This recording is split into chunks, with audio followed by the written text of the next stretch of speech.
Hello, and welcome to Insights Network, where we bring you sharp analysis and in-depth coverage of global events.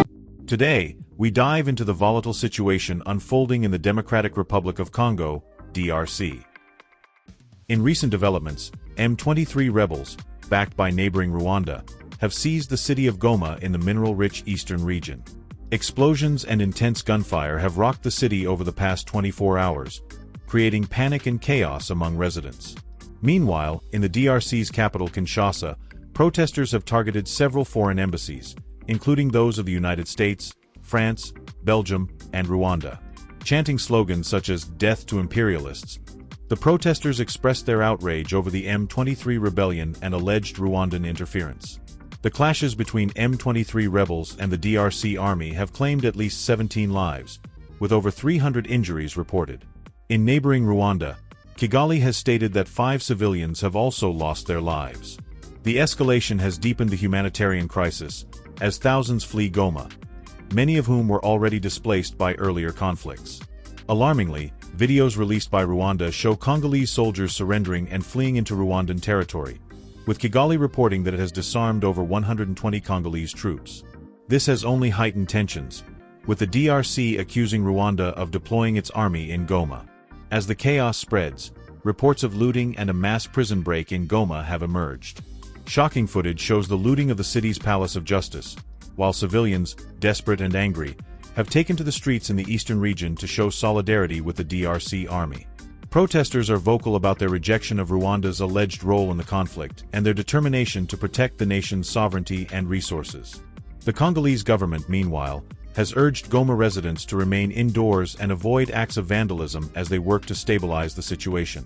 Officials have emphasized the need to prevent further loss of life while navigating the tense security environment. The African Union is convening an emergency meeting on the crisis, and Kenyan President William Ruto has called for an urgent summit with DRC President Felix Tshisekedi and Rwandan President Paul Kagame. This conflict traces its roots back to the 1994 Rwandan genocide, which left lasting regional scars.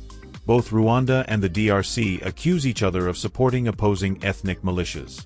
Rwanda is alleged to back the Tutsi-led M23 rebel group, while the DRC reportedly supports the Hutu FDLR militia.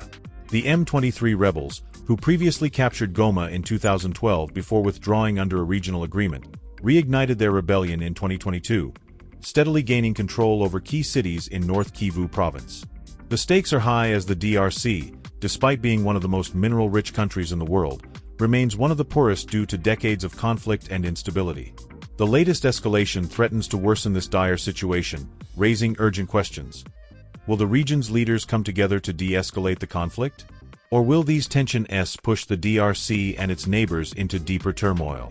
But we'll continue by shedding light on how the conflict in the DRC is part of a larger regional and international concern. The mineral wealth in North Kivu province, particularly the vast reserves of coltan, cobalt, and gold, has made the region a hotbed of exploitation and international interest. These resources are vital for global industries, from electronics to electric vehicles, drawing not just regional actors but also shadowy international players into the conflict. The situation has led to accusations that rebel groups, including M23, are being used as proxies by foreign powers to gain access to these lucrative resources. This exploitation perpetuates the cycle of violence, poverty, and instability that has plagued the DRC for decades. Despite international peacekeeping missions, such as the UN's MONUSCO, which has been deployed in the region since 1999, lasting peace remains elusive.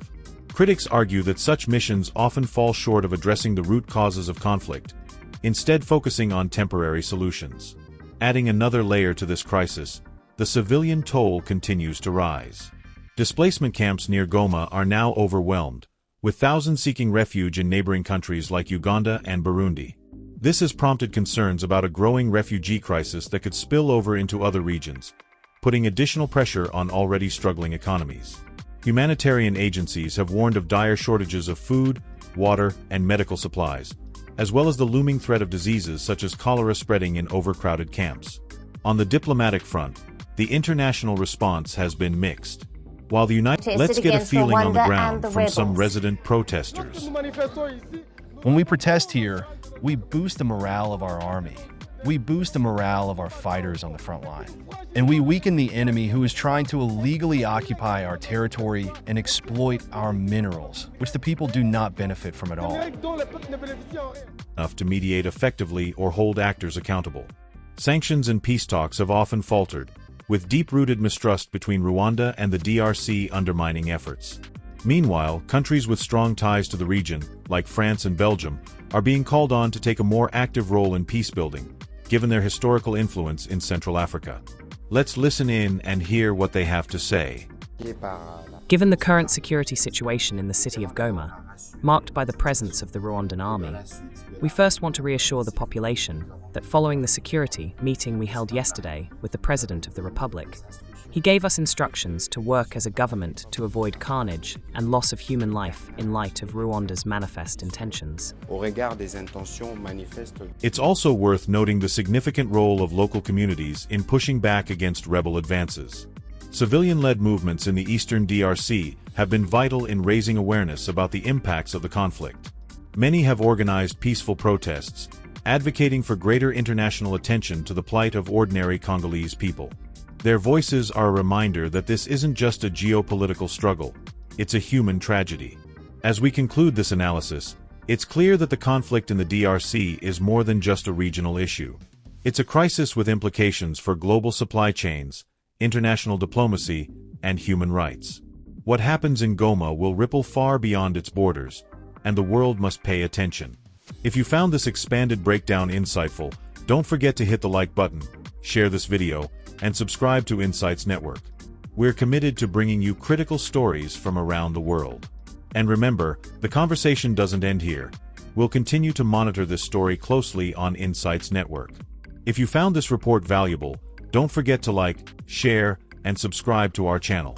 Let us know your thoughts in the comments below. What steps do you think the international community should take to help resolve this crisis? Thank you for watching, and we'll see you next time.